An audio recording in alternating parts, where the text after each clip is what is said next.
हे फावटीचे मत कित्याक? हे फावटीचे मत रवी नाईक हांका श्रद्धांजली दिवपा खातीर. हे फावटीतले फोंड्यांतले मत कित्याक?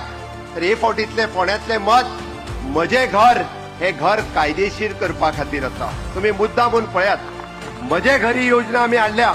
हय की 2014च्या 15 वर्सां पयलीं रावपी मागीर तो गुणकार आसतलो किंवा तो कुमुदाच्या जागेत रावपी आसतलो किंवा तो गव्हर्नमेंटच्या जागेत रावपी आसतलो किंवा रुखाच्या अंतर्गत आपल्या स्वताच्या प्रॉपर्टीत रावपी आसतलो ताजे घर कायदेशीर करपा खातीर मागीर ते घर हिंदूचे आसतले, मुस्लिमाचे आसतले, कॅथलिकाचे आसतले, अरे ते घर गोंयकाराचे आसतले. ते घर कायदेशीर करपा खातीर आमकां तुमचें मत जाय. आनी म्हणून तर फोंडेकारांक सांगपाक आयला हांव की तुमी म्हजेर विश्वास दवरात की फोंडेचो विकास करपा खातीर बाब रितेश रवी नाईक हाका विधानसभेत धाडात आणि पुराय फोंड्याचो विकास जो आसा हो कशा पद्दतीन करता तो पळयात.